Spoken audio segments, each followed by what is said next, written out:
സ്വാഭാവികമായിട്ട് എൻ്റെ അടുത്ത് ദേഷ്യം ഉണ്ടാവും. അങ്ങനെ ഇപ്പോൾ എന്നെ കുടുംബപരമായിട്ടും അല്ലാതെ പേഴ്സണലായിട്ടെല്ലാം എന്നെ നല്ലപോലെ ഉപദ്രവിച്ചുകൊണ്ടിരിക്കുകയാണ്. ആ ആൾക്കാർ ഈ രേഷ്മയെക്കാളും എത്രയോ നല്ല ആൾക്കാർ, എത്രയോ സുധിയോട് സ്നേഹമുള്ള ആൾക്കാരാണെന്ന് എനിക്ക് ഇതിലൂടെ മനസ്സിലായ ഒരു കാര്യം. കാരണം ഇപ്പോഴും എനിക്കൊരു ഒറ്റ അക്കൗണ്ടേ ഉള്ളൂ. ഞാൻ പുതിയ അക്കൗണ്ട് 49 രൂപ ഇതിനകത്ത് പോയി. വിധവാ പെൻഷൻ വന്നോന്ന് എനിക്ക് അറിയത്തില്ല, ഇതുവരെയായിട്ടും അതും വന്നില്ല. 2 മാസമായിട്ട് എന്നെ ഉപേക്ഷിച്ചോ ഗവൺമെന്റ്. പുതിയ വെച്ച് ഞാൻ പൈസ ഉണ്ടാക്കിയെങ്കിൽ അത് തെളിയിക്കാൻ പറയുന്നുണ്ട്. ഓക്കെ, അത് ഞാൻ ഇവിടെ തെളിയിക്കാൻ പോകും. അപ്പോൾ എല്ലാവർക്കും welcome back to my YouTube channel. അപ്പോൾ കഴിഞ്ഞ വീഡിയോയിൽ രേഷ്മ തങ്കച്ചിൻ്റെയും സുധി കൊല്ലത്തിൻ്റെയും മാരേജ് സർട്ടിഫിക്കറ്റിൻ്റെ ഒരു വീഡിയോ ആണ് ഞാൻ ചെയ്തത്. അപ്പോൾ അത് ഫേക്ക് സർട്ടിഫിക്കറ്റ് ആണെന്ന് ഞാൻ കഴിഞ്ഞ വീഡിയോയിൽ തെളിയിച്ചിട്ടുണ്ട്. കാരണം അരിയാഹാരം കഴിക്കുന്ന ആൾക്കാർക്ക് മനസ്സിലാക്കാവുന്നേ ഉള്ളൂ. അത് ജസ്റ്റ് ഒരു മുദ്രപത്രം, ജസ്റ്റ് ഒരു പേപ്പറിനകത്ത് അതിനകത്ത് ആരെയും സിഗ്നേച്ചറൊന്നുമില്ല, ഒരു മനുഷ്യൻ്റെ സിഗ്നേച്ചറൊന്നുമില്ല. അതുമാത്രമല്ല ഫോട്ടോസ് ഇല്ല, പിന്നെ വാലിഡ് ആയിട്ടുള്ള ഫോട്ടോ ഇല്ല, അതുപോലെ സിഗ്നേച്ചർ ഇല്ല. ഇപ്പം ചെറുക്കൻ്റെ ഭാഗത്തു നിന്ന് 2 ആൾ വേണം, പെണ്ണിൻ്റെ ഭാഗത്തു നിന്ന് 2 സാക്ഷികൾ വേണം. അപ്പം അങ്ങനെയൊക്കെ ഒരുപാട് കാര്യങ്ങളുണ്ട്. ഞാൻ കഴിഞ്ഞ വീഡിയോയിൽ നല്ല വിശദമായിട്ട് പറഞ്ഞിട്ടുള്ളതാണ്. അരിയാഹാരം കഴിക്കുന്ന ആൾക്കാർക്ക് മനസ്സിലായി എന്ന് വിചാരിക്കുന്നു. ഒരുപാട് പേര് കമൻറ്റ് ഇട്ടിട്ടുണ്ട്. അപ്പം അത് ഭൂരിഭാഗം കമൻറ്റ് ഇട്ട ആൾക്കും കാര്യം എന്താണെന്ന് മനസ്സിലായിട്ടുണ്ട്. അത് ഒറിജിനൽ സർട്ടിഫിക്കറ്റ് അല്ല, ഫേക്ക് സർട്ടിഫിക്കറ്റ് ആണെന്ന് മനസ്സിലായിട്ടുണ്ട്. ഒരു കമൻറ്റ് ഒരു ഇട്ട കമൻറ്റിനെയൊക്കെ പറ്റിയിട്ടൊരു വീഡിയോ ഞാൻ ചെയ്യുന്നതാണ്. ഓക്കെ, അപ്പം സർട്ടിഫിക്കറ്റിൻ്റെ കാര്യം ക്ലിയർ ആയിട്ടുണ്ട്. അത് ഫേക്ക് സർട്ടിഫിക്കറ്റ് ആണെന്ന് ഞാൻ തെളിയിച്ചിട്ടുണ്ട്. അല്ലെങ്കിൽ ഇനി അവർ വന്ന് പറയട്ടെ, രേഷ്മ വന്നിട്ട് തെളിയിക്കട്ടെ, അത് ഒറിജിനൽ ആണെന്ന് അവർ തെളിയിക്കട്ടെ. ഒരുപാട് ഒറിജിനലാണെന്ന് തെളിയിക്കാൻ വലിയ പാടൊന്നുമില്ലല്ലോ. അപ്പോൾ ഇനി ഇവരെ മാരേജിൻ്റെ കാര്യം വരുവാണെങ്കിൽ 2015 ശാലിനിയുമായിട്ടുള്ള 2015 വരെ സുധിയും ശാലിനിയും ഒരുമിച്ചായിരുന്നു. ഇപ്പം അതിനു മുമ്പ് ഞാനൊരു കാര്യം പറയുന്നത് വെച്ച് കഴിഞ്ഞാൽ, ഇപ്പം നമുക്കിപ്പം ഈ ഒരു വിഷയം തീരണമെങ്കിൽ, ഈ രണാസുനായിട്ടുള്ളൊരു വിഷയം തീരണം, ഇവർ പറയുന്ന കാര്യങ്ങളെല്ലാം അടുങ്ങണമായിരുന്നെങ്കിൽ ഈ 2 വ്യക്തികളിൽ ആരെങ്കിലും ഒരാൾ ജീവനോടെ വേണമായിരുന്നു. പക്ഷേ ഈ 2 വ്യക്തികളിൽ ഈ 2 വ്യക്തിയും ഇപ്പം നിലവിൽ ഭൂമിയിലില്ല. അവർ രണ്ടും മരണപ്പെട്ടു പോയ വ്യക്തികളാണ്.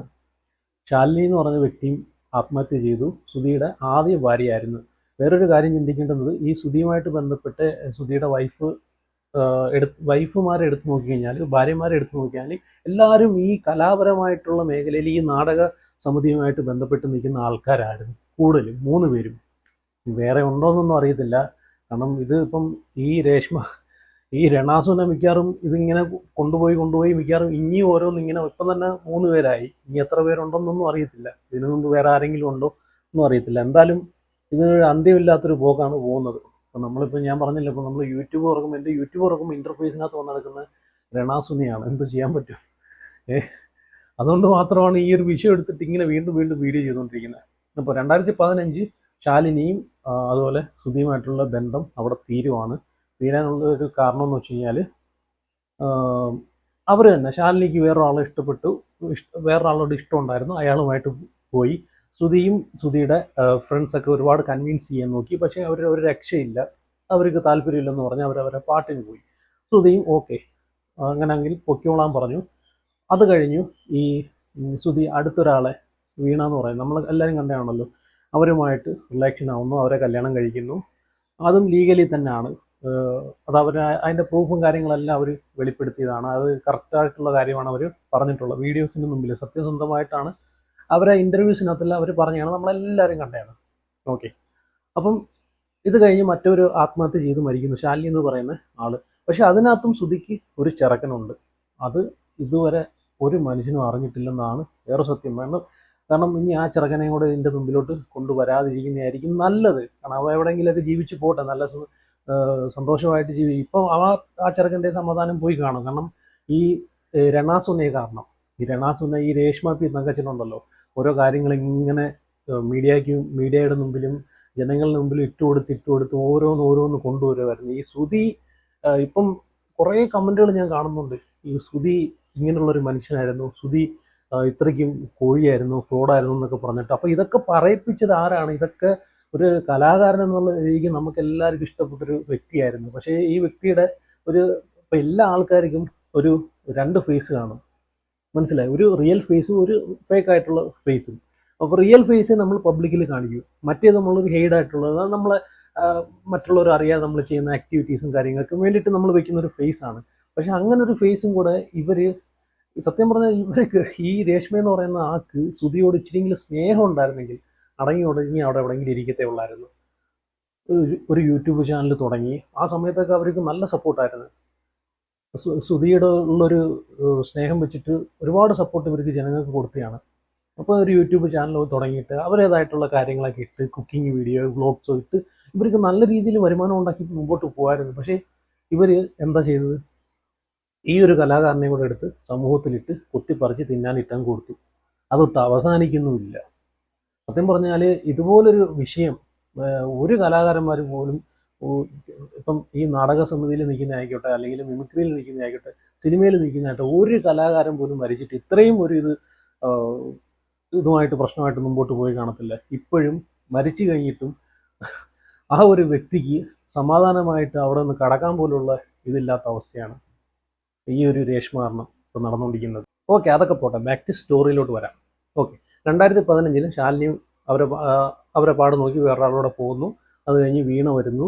ഓക്കെ, വീണ വീണയും സുധിയുമായിട്ടുള്ള ബന്ധം ഇങ്ങനെ അവരുമായിട്ടുള്ള ദാമ്പത്യം ഇങ്ങനെ പൊയ്ക്കൊണ്ടിരിക്കുന്ന സമയത്താണ് രണാസുന വരുന്നത്, രേഷ്മ പി തങ്കച്ചൻ ഇവർ വരുന്നത്. അപ്പം ആ സമയത്ത് തന്നെ രേഷ്മയ്ക്ക് ബിനു എന്ന് പറഞ്ഞൊരു വ്യക്തിയുമായിട്ട് കല്യാണമൊക്കെ കഴിഞ്ഞ് അവർ ജീവിക്കുന്ന സമയമായിരുന്നു. അപ്പം അത് പറയുന്നുണ്ട്, രേഷ്മ പറയുന്നുണ്ട്, ലീഗലി ഒന്നും അങ്ങനെ സംഭവിച്ചിട്ടില്ല. സുധി എന്നൊരു വ്യക്തിയായിട്ടാണ് ലീഗലി കല്യാണം കഴിച്ചിട്ടുള്ളതെന്ന് പറയുന്നുണ്ട്. പല ഇൻ്റർവ്യൂസിനകത്ത് പറയുന്നുണ്ട്. പക്ഷേ അവിടെ ഒരു കാര്യം ഓർക്കണം, നമ്മൾ മനസ്സിലാക്കേണ്ട കാര്യം എന്ന് വെച്ച് കഴിഞ്ഞാൽ, നേരത്തേക്ക് ഇപ്പോഴത്തെ കാര്യം എനിക്ക് അറിയത്തില്ല, നേരത്തേക്ക് ഈ പൊന്തക്കോസ് കല്യാണങ്ങളൊക്കെ പള്ളിയിൽ വെച്ചിട്ട് കൈ പിടിച്ച് കൊടുക്കുന്ന മിക്കുള്ള സ്ഥലങ്ങളിലും അങ്ങനെ ആയിരുന്നു നേരത്തെ. ഒരു 1-2 അല്ലെങ്കിൽ ഒരു 3-4 വർഷങ്ങൾക്ക് മുമ്പൊക്കെ അങ്ങനെ ആയിരുന്നു. മിക്കുള്ള സ്ഥലങ്ങളിൽ കൈ പിടിച്ച് കൊടുത്തിട്ട് അവിടെ നിന്ന് തന്നെ പള്ളിയുടെ, എന്നാലും അവിടുത്തെ പള്ളിയിൽ രജിസ്റ്ററും കാര്യങ്ങളെല്ലാം ഉണ്ട്. അവിടുത്തെ പള്ളി വെച്ച് നോക്കുവാണെങ്കിൽ, അവിടുത്തെ മതപരമായിട്ട് വെച്ച് നോക്കുവാണെങ്കിൽ ലീഗലി അവർ കല്യാണം കഴിച്ചിട്ടുണ്ട്. എന്നാൽ അവിടുത്തെ പള്ളിയുടെ രജിസ്റ്ററിലും കാര്യങ്ങളെല്ലാം ഒപ്പും സാക്ഷിയിലെല്ലാം ഒപ്പിട്ട് കൊടുത്തിട്ടാണ് ഈ കല്യാണം നടക്കുന്നത്. അപ്പം എന്നിട്ടും അവർ പറയുന്ന ലീഗലി കല്യാണം കഴിച്ചിട്ടില്ല എന്നാണ്. അതിനെ പറ്റിയിട്ടൊന്നും അവർ കൂടുതൽ പറയുന്നുമില്ല. അപ്പം ബിനു എന്നുള്ളൊരു വ്യക്തിയുമായിട്ട് ഇവർ ജീവിച്ചുകൊണ്ട് പോകുന്ന സമയത്താണ് ഈ രേഷ്മയും ഈ നാടക സമിതിയിലൊക്കെ അഭിനയിക്കുന്ന ആളായിരുന്നു. അപ്പോൾ ആ സമയത്താണ് ഈ സുധിയുമായിട്ട് കണക്ഷൻ ആവുന്നതും പിന്നെ ഇവരങ്ങോട്ട് നല്ല അടുപ്പമാവുന്നു. ആ സമയത്ത് ബിനു എന്ന് പറഞ്ഞ ആൾ ഇതറിയുന്നു. പുള്ളി കളഞ്ഞിട്ട് പുള്ളിയുടെ പാട്ടിന് പോകുന്നു. 2016 17 ഒരു കാലഘട്ട 16 വീണയുമായിട്ടുള്ള, അപ്പം ഈ രേഷ്മയും സുധിയും തമ്മിൽ ബന്ധം അറിഞ്ഞിട്ട് 2016 വീണയും കളഞ്ഞിട്ട് വീണയുടെ പാട്ടിന് പോകുന്നു. മറ്റേ ബിനു രേഷ്മയെ കളഞ്ഞിട്ട് രേഷ്മയുടെ പാട്ടിന് പോകുന്നു. ഓരോരുത്തർ ഓരോ വ്യക്തിയെ കളഞ്ഞിട്ട് അവരെ പാട്ടിന് പോകുന്നു. വേറെ സന്തോഷമായിട്ടുള്ള ജീവിതത്തിലേക്ക് അവർ പോകുന്നു. ഇപ്പോൾ അവർ സന്തോഷമായിട്ട് ജീവിക്കുകയാണ്. ഓക്കെ, അവരുടെ ജീവിതം കൂടെ തകർക്കുന്ന രീതിയിലാണ് ഇപ്പോൾ ഈ രേഷ്മ ഇറങ്ങി തിരിച്ചിട്ടുള്ളത്. 2017 ഇവർ നല്ല അടുപ്പത്തിലാവുന്നു. പിന്നെ ഇവർ തീരുമാനിക്കുന്നു ഒരുമിച്ച് ജീവിക്കാമെന്നുള്ളൊരു തീരുമാനത്തിൽ 2018 മെയ് 7 ഇവർ ജീവിതം സ്റ്റാർട്ട് ചെയ്യുന്നു. അതൊരു ഈ വാലിഡായിട്ടുള്ള അല്ലെങ്കിൽ ഈ പറഞ്ഞിട്ടുള്ള മാരേജ് ആയിട്ടുള്ള ഒരു കാര്യങ്ങളും ഇല്ലായിരുന്നു. ജസ്റ്റ് ഒന്നൊരു പൂമാല ഇട്ടു അല്ലെങ്കിൽ എന്തെങ്കിലും അങ്ങോട്ടും ഇങ്ങോട്ടും ഇട്ട് കൊടുത്ത് ഇവർ ജീവിതത്തിലേക്ക് കയറിയിട്ടുള്ള മാത്രമേ ഉള്ളൂ. അവിടെ ഒരു മാരേജ് രജിസ്ട്രേഷനും ഒരു കാര്യം ഒന്നും നടന്നിട്ടില്ല. 2018 മെയ് 7 ഇവർ ലൈഫ് സ്റ്റാർട്ട് ചെയ്യുന്നത്, ഒരുമിച്ചുള്ള ജീവിതം. അതിനു മുമ്പ് ഇവർ അങ്ങോട്ടും ഇങ്ങോട്ടും കാണുകയെടുക്കുക എല്ലാം ചെയ്യുന്നുണ്ട്. ഫോമിലിയും കാര്യങ്ങളും ചാറ്റിങ്ങും എല്ലാം ഉണ്ടായിരുന്നു. അത് മറ്റേ വീണയും പറയുന്നുണ്ടല്ലോ, വീണയുടെ ഇൻ്റർവ്യൂവിനകത്തുണ്ടല്ലോ ഇവർ ചാറ്റിങ്ങും കാര്യങ്ങളൊക്കെ കാണുന്നുണ്ടെന്നൊക്കെ. ഇപ്പോൾ 2018 ഇവരിപ്പോൾ 2018 കല്യാണം നടന്നതെന്ന് പറഞ്ഞിട്ടാണ് ഈ സർട്ടിഫിക്കറ്റ് കൊണ്ടുവരുന്നത്. പക്ഷേ മാരേജ് സർട്ടിഫിക്കറ്റ് ഒറിജിനൽ അല്ല, ഫേക്കാണ്. പക്ഷേ 2018 ഇവർ ഒരുമിച്ചുള്ള ജീവിതം സ്റ്റാർട്ട് ചെയ്യുന്നത്. അത് ഓക്കെയാണ്. പക്ഷേ ലീഗലി കല്യാണം, രണ്ടുപേരും കല്യാണം കഴിഞ്ഞിട്ടില്ല. ലീഗലി കല്യാണം കഴിയണമെങ്കിൽ ബിനുവായിട്ടുള്ള ആ ഒരു ബന്ധം അവിടെ നിയമപരമായിട്ട് വേർതിരിച്ച് കൊണ്ടുവന്നാൽ മാത്രമേ ലീഗൽ പരമായിട്ട് ഇവർക്ക് കല്യാണം, സുധിയുമായിട്ടുള്ള കല്യാണം നടത്താനും അതുപോലെ മാരേജ് സർട്ടിഫിക്കറ്റിന് അപേക്ഷിക്കാനും പഞ്ചായത്തിൽ പോയി ചെയ്യാനും സാധിക്കത്തുള്ളൂ. വേറൊരു വ്യക്തിയുടെ ഭാര്യയായിട്ടിരിക്കുന്ന സമയത്ത് എങ്ങനെയാണ് ഒരു മാരേജ് സർട്ടിഫിക്കറ്റ്, പുതിയൊരു മാരേജ് സർട്ടിഫിക്കറ്റിന് വേണ്ടിയിട്ട് നമ്മൾ അപേക്ഷിക്കാൻ പോകുന്നത്? അങ്ങനെ എന്തെങ്കിലും ഉണ്ടെങ്കിൽ പഴയ ബന്ധം വേർപെടുത്തണം. ഇത് വേർപെടുത്തിയിട്ടില്ല. കാരണം അതിന് ഒരുപാട് കാര്യങ്ങളുണ്ട്. ഓടിച്ചെന്ന് നിയമപരമായിട്ട് പിരിയണമെന്ന് പറഞ്ഞാലും ഒന്നും അയാൾ ഒപ്പിട്ട് കൊടുക്കത്തില്ല. അപ്പം ഇവർ രണ്ടും തമ്മിലുള്ള അണ്ടർസ്റ്റാൻഡിങ്ങിൻ്റെ ഒരു പറഞ്ഞ് സംസാരിച്ച് പ്രശ്നങ്ങളെല്ലാം സോൾവ് ചെയ്തിട്ട്, കാരണം അങ്ങാരെ ചീറ്റ് ചെയ്തല്ലോ, ബിനുവിനെ ചീറ്റ് ചെയ്ത സമയത്ത് പിന്നെ അങ്ങാരെ വിട്ടുകൊടുക്കും ഇല്ലല്ലോ. അപ്പോൾ അങ്ങനെയൊക്കെ ഒരുപാട് കാര്യങ്ങളുണ്ട്. അപ്പം ആ ഒരു കേസ് കേട്ടും ക്ലിയർ ആയല്ലോ. ഈ കഴിഞ്ഞ ദിവസങ്ങളിൽ പൈസയുമായിട്ട് ബന്ധപ്പെട്ട് ഒരു വോയിസ് റെക്കോർഡും കാര്യങ്ങളൊക്കെ നമ്മളെല്ലാം കാണുന്നുണ്ട്. ഈ സുധി ഒരാളടുത്ത് പൈസ ചോദിക്കുന്നതും രേണു സുധിയെ കൊണ്ട് ചോദിപ്പിക്കുന്നതും പിന്നെ കൊടുക്കാതെ വരുന്ന സമയത്ത് ചീത്ത വിളിക്കുന്നതെല്ലാം ഒരുമാതിരി രീതിയിലൊക്കെ സംസാരിക്കുന്നതെല്ലാം നമ്മൾ കണ്ടതാണ്. ഓക്കെ, അതിൻ്റെ യാഥാർത്ഥ്യം എന്തെന്ന് വെച്ച് കഴിഞ്ഞാൽ സുധി എന്ന് പറയുന്ന ആള് ഇത് മുമ്പേ ഉള്ള, ഇപ്പം ഈ സമയത്തൊന്നുള്ള വോയിസ് അല്ല, വർഷങ്ങൾക്ക് മുമ്പ് ഏകദേശം കൊറോണയ്ക്ക് മുമ്പ് പൈസ കടം മേടിച്ചിട്ടുള്ള 2018-17 ഈ കാലയളവിൽ 2017-18 കാലയളവിൽ പൈസ കടം മേടിച്ചിട്ടുള്ളൊരു പ്രശ്നമായിട്ടുള്ളൊരു വിഷയമാണ് ഇപ്പം ചർച്ച ചെയ്തുകൊണ്ടിരിക്കുന്നത്. അതിൻ്റെ സത്യാവസ്ഥ എന്തെന്ന് വെച്ച് കഴിഞ്ഞാൽ ആ സമയത്ത് എപ്പോഴും വായിന്ന് അങ്ങനെ രണാസുന അത് പറയാം, അങ്ങനെ രേഷ്മി എന്ന് പറയാൻ അത് ഇച്ചിരി ബുദ്ധിമുട്ടുണ്ട്. അപ്പോൾ ഈ രണാസുനയുമായിട്ട് ഉള്ള കണക്ഷനുള്ള സമയത്താണ് 2018-17 ടൈമിലാണ് ഈ സുധി അനാവശ്യമായിട്ട് കടങ്ങളൊക്കെ മേടിക്കുന്നതും പൈസ ഇങ്ങനെ മേടിച്ചുകൊണ്ടിരിക്കുന്നതും ഈ സമയത്താണ്. ഈ സമയത്ത് ഇയാൾക്ക് അത്യാവശ്യം നല്ല പരിപാടിയും പ്രോഗ്രാം എല്ലാം ഉള്ള സമയമാണ്, നല്ല രീതിയിൽ പ്രോഗ്രാം ഉള്ള സമയമാണ്, ഇല്ലെന്ന് പറയുന്നില്ല. എന്നിട്ടും അനാവശ്യമായിട്ട് ഇയാൾ പൈസ മേടിച്ച് കടം മേടിച്ച് എന്തിനോ വേണ്ടിയിട്ട് ഇപ്പം നമുക്ക് മനസ്സിലായെന്ന് വിചാരിക്കുന്നു. കാരണം നിങ്ങൾക്ക് മനസ്സിലായെന്ന് വിചാരിക്കുന്നു എന്തിനു വേണ്ടിയിട്ടായിരിക്കും അയാൾ അന്ന് ഇത്രയും പൈസകളൊക്കെ കടം മേടിച്ചിട്ടുള്ളതെന്ന് മനസ്സിലാക്കാന്നേ ഉള്ളൂ. കാരണം ഒരു മിമിക്രി കലാകാരൻ എന്ന നിലയ്ക്ക് ഇയാളെ കൂടെ ജോലി ചെയ്തിട്ടുള്ള, കൊല്ലം സുധിയുടെ കൂടെ ജോലി ചെയ്തിട്ടുള്ള ഒരുപാട് കലാകാരന്മാരുണ്ട്. അസീസ് നെടുമങ്ങാട്, അതുപോലെ ബിനു അടിമാലി, ഇവരെയൊക്കെ ലൈഫ് വെച്ച് നോക്കി ഇവരെ പോലെ തന്നെ ഇവരെക്കാളും മേലെ നിൽക്കുന്ന തരത്തിലുള്ള പെർഫോമൻസും കാര്യങ്ങളാണ് ഈ കൊല്ലം സുധിയുടെ. മനസ്സിലായോ? അവരെക്കാളും കൂടുതൽ സ്റ്റേജുകൾ കിട്ടുന്നതും ഈ കൊല്ലം സുധിക്കായിരുന്നു. സ്റ്റാർ മാജിക്കിലായിക്കോട്ടെ അല്ലാതായിക്കോട്ടെ എവിടെ നോക്കിയാലും ഏറ്റവും കൂടുതൽ സ്കിറ്റ് ചെയ്യുന്നതും കൊല്ലം സുധിയായിരിക്കും ആണ്. അപ്പം അത്രയും പൈസ കിട്ടിയിട്ട് പോലും ഇയാളെ കയ്യിൽ ഒരു പൈസ ഇല്ല, കടം മേടിക്കേണ്ട അവസ്ഥ വന്നു. മനസ്സിലായിക്കോണം. അപ്പോൾ അത് എന്തുകൊണ്ട് നിങ്ങൾക്ക് ചിന്തിച്ച് കഴിഞ്ഞാലും മനസ്സിലാവും. അപ്പം ഈ അസീസ് നെടുമങ്ങാട് ആയിക്കോട്ടെ അല്ലെങ്കിൽ ബിനു അടിമാലി ആയിക്കോട്ടെ അങ്ങനെയുള്ള വ്യക്തികളായിക്കോട്ടെ ഈ കൊല്ലം സുധിയായിട്ട് നിൽക്കുന്ന കലാകാരന്മാർ ഇവരെല്ലാം വീടുകളൊക്കെ നിങ്ങൾ കാണണം. അവർ ഈ ഒരു മിമിക്രി അല്ലെങ്കിൽ ഈ ഒരു കലാപരമായിട്ടുള്ള മേഖലയിൽ നിന്ന് തന്നെ അവർ ഒരുപാട് പൈസ ഉണ്ടാക്കി, അവരെ കുടുംബത്തിന് വേണ്ടിയിട്ട് അവർ ഒരുപാട് പൈസ ഉണ്ടാക്കി ചിലവഴിച്ച് നല്ല നല്ല വീടുകൾ വെച്ച് അവരെല്ലാം രക്ഷപ്പെട്ടു. ഈ സുധി മാത്രം രക്ഷപ്പെട്ടില്ല, കടക്കാരനായി. അത് വേറൊരു കോമഡി. അപ്പം നിങ്ങൾക്ക് മനസ്സിലായിക്കൂടെ അതെന്താ സംഭവം. അപ്പം ഓക്കെ, ആ സമയത്തുള്ള വോയിസ് റെക്കോർഡാണ് നിങ്ങൾ കേട്ടത്. പിന്നെ അത് സുധി തന്നെ ഒരു വീഡിയോയിൽ പറയുന്നുണ്ട്, ഇങ്ങനെയൊക്കെയാണ് കാര്യങ്ങൾ. അത് കഴിഞ്ഞ് കടം മേടിച്ച് കഴിഞ്ഞിട്ട് പിന്നെ കൊറോണ ആയിപ്പോയി. ശരിയാണ്, ഈ പൈസയ്ക്ക് എല്ലാവർക്കും ആവശ്യമുള്ള പൈസ എന്ന് പറഞ്ഞാൽ ഇമ്പോർട്ടൻ്റ് ആയിട്ടുള്ളൊരു കാര്യമാണ്. പക്ഷേ ഇയാൾ തിരിച്ച് ചെയ്യുന്ന പരിപാടിയിലൂടെ തിരിച്ചു കൊടുക്കാമെന്നുള്ളൊരു പ്രതീക്ഷയിൽ മേടിച്ച് കടങ്ങളെല്ലാം കൂട്ടുന്ന സമയത്തായിരുന്നു കൊറോണ ആയിപ്പോയത്. കൊറോണ ആ സമയത്ത് ഇയാളെ കണക്കൂട്ടലെല്ലാം തകിടം മറിഞ്ഞു. പിന്നെ കടം പേടിച്ച ആൾക്കാർക്ക് കൊടുക്കാൻ പറ്റാത്ത അവസ്ഥയായി. അങ്ങനെയൊക്കെ ഒരുപാട് പ്രശ്നങ്ങൾ ഉണ്ടായിട്ടുണ്ട്. അതൊരു വീഡിയോ നമ്മൾ കണ്ടു കാണും, ഒരു ചാനലിനകത്ത് വീഡിയോ വന്നിട്ടുണ്ടായിരുന്നു. പിന്നെ അതിനെ പറ്റിയിട്ട് കൊല്ലം സുധി പറയുന്നുണ്ട്, ജസ്റ്റ് ഒന്ന് ഞാൻ കാണിച്ചു തരാം, നിങ്ങളൊന്ന് കണ്ടു അതിനെ പറ്റിയിട്ട്. കഴിഞ്ഞ ലോക്ക്ഡൗൺ സമയത്ത് എൻ്റെ കുടുംബത്തിലെ ബുദ്ധിമുട്ട് കാരണം ഒരുപാട് പേരെ എന്നെ സഹായിച്ചിട്ടുണ്ട്. ആ അവസ്ഥ ഞാൻ എപ്പിസോഡിലൂടെ പറഞ്ഞിരുന്നു. എന്നെ ഒരുപാട് പേര് സഹായിച്ചിട്ടുണ്ട്, അത് കടമായിട്ടാണെങ്കിലും അല്ലാതെയാണെങ്കിലും. അപ്പോൾ ഇനിയിപ്പോൾ വർക്ക് തുടങ്ങിയെങ്കിൽ മാത്രമേ എനിക്കിതെല്ലാം തിരിച്ചു കൊടുക്കാൻ കഴിയുള്ളൂ. എനിക്കൊരു ഗ്രൂപ്പ് ഉണ്ടായിരുന്നു, Kollam Sudhi official fans group എന്ന് പറഞ്ഞിട്ട്. ഏകദേശം 50,000-ന് മേളിൽ മെമ്പേഴ്സ് അതിനകത്തുണ്ടായിരുന്നു. അതിൻ്റെ അഡ്മിൻസ് അജീഷ്, രമ്യ യാദവ് തുടങ്ങിയുള്ള അഡ്മിൻസ് ഇവർ തമ്മിൽ അങ്ങോട്ടും ഇങ്ങോട്ടൊക്കെ എന്തൊക്കെ ക്ലാഷ് കാരണം ഞാൻ ആ ഗ്രൂപ്പിൽ നിന്ന് പിന്മാറി കഴിഞ്ഞപ്പോഴത്തേക്ക് അവർക്ക് എന്നെ സ്വാഭാവികമായിട്ട് എൻ്റെ അടുത്ത് ദേഷ്യം ഉണ്ടാവും. അങ്ങനെ ഇപ്പോൾ എന്നെ കുടുംബപരമായിട്ടും അല്ലാതെ പേഴ്സണലായിട്ടെല്ലാം എന്നെ നല്ലപോലെ ഉപദ്രവിച്ചുകൊണ്ടിരിക്കുകയാണ്, എന്നെ, എൻ്റെ കുടുംബത്തിനെ. പിന്നെ ഇപ്പം നടക്കുന്ന ഈ പ്രശ്നങ്ങളൊക്കെ വെച്ച് എനിക്ക് മനസ്സിലായിട്ടുള്ളൊരു കാര്യം എന്താണെന്ന് വെച്ച് കഴിഞ്ഞാൽ ഈ രണാസുനയെക്കാളും ഈ രേഷ്മയെക്കാളും എത്രയോ നല്ല ആൾക്കാരായിരുന്നു സുധി പൈസ കടം മേടിച്ചിട്ട് കൊടുക്കാൻ ഒരുപാട് ആൾക്കാരുണ്ടായിരുന്നല്ലോ.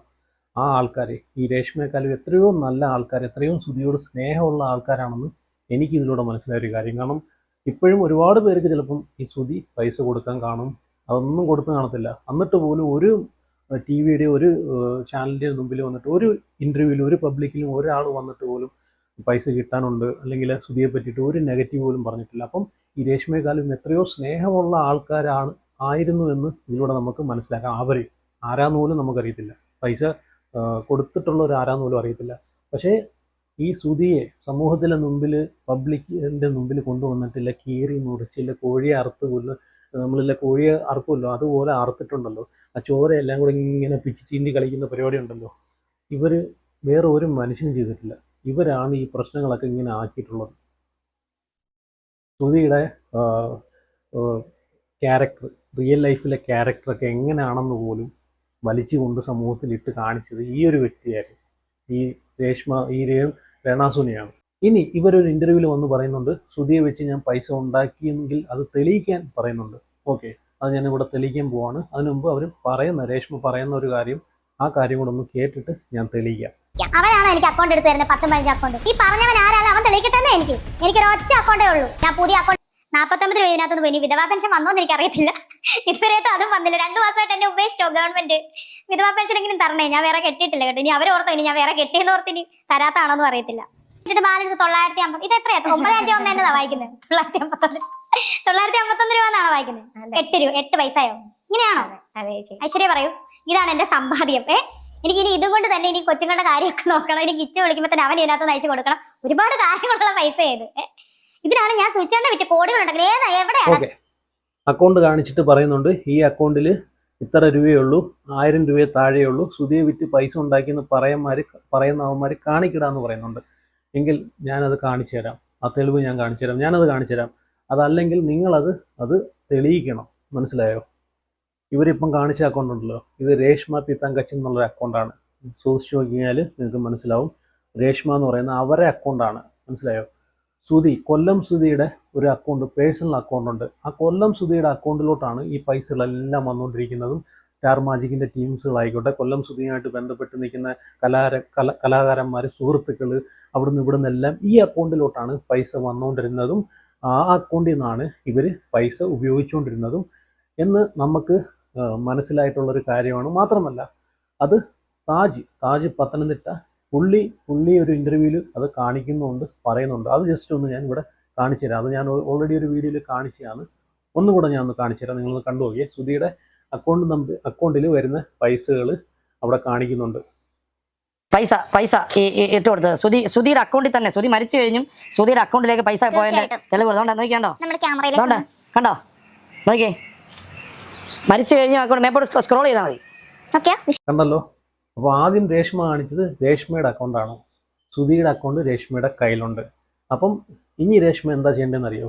ഈ 2 അക്കൗണ്ടും ഒരേപോലെ കൊണ്ട് ഇതിൻ്റെ ബാലൻസ് ഒരു ഇൻ്റർവ്യൂവിൻ്റെ മുമ്പിൽ കൊണ്ടിങ്ങനെ കാണിക്കണം. രേഷ്മയുടെ അക്കൗണ്ടിൻ്റെ ബാലൻസ് കാണിക്കണം, സുധിയുടെ അക്കൗണ്ടിൻ്റെ ബാലൻസ് കാണിക്കണം. എങ്കിൽ ഞങ്ങൾ വിശ്വസിക്കാം. മനസ്സിലായോ? എങ്കിൽ ഞങ്ങൾ മലയാളികൾ, അരിയാഹാരം കഴിക്കുന്ന മലയാളികൾ വിശ്വസിക്കാം. ഞാൻ പറയുന്നു, സുധിയുടെ അക്കൗണ്ടിൽ ഇപ്പോഴും ലക്ഷങ്ങൾ കിടപ്പുണ്ട്. ആദ്യം നിന്നാണ് ഇവർ അക്കൗണ്ടിലോട്ട് ട്രാൻസ്ഫർ ചെയ്ത്, ആവശ്യത്തിന് പൈസ ട്രാൻസ്ഫർ ചെയ്ത് ഇവർ ഉപയോഗിക്കുന്നത്. സുധിക്ക് വേറെ അക്കൗണ്ടുണ്ട്, ആ അക്കൗണ്ടിൽ ഇപ്പോഴും പൈസ കിടപ്പുണ്ട്. അല്ലെങ്കിൽ നിങ്ങളത് തെളിയിക്കണം. 2 അക്കൗണ്ടിൻ്റെയും ഇത് ഫേസ് ക്യാമറയുടെ മുമ്പിൽ കൊണ്ടിങ്ങനെ കാണിച്ചിട്ട് ആ അക്കൗണ്ടിൻ്റെ 2ൻ്റെയും ഇത് കാണിക്കും. നിങ്ങളിപ്പം കാണിച്ചല്ലോ, സ്വന്തം അക്കൗണ്ടിൻ്റെ ഇത് കാണിച്ചല്ലോ, അതിനകത്ത് ബാങ്ക് ബാലൻസ്. അതുപോലെ സുധിയുടെ അക്കൗണ്ടിൻ്റെയും ബാലൻസ് കാണിക്കണം, അതിൻ്റെ ട്രാൻസാക്ഷനും കാണിക്കണം, അതുപോലെ അതിനകത്ത് വന്നിട്ടുള്ള പൈസയുടെ ഡീറ്റെയിൽസും കാണിക്കണം. മനസ്സിലായോ?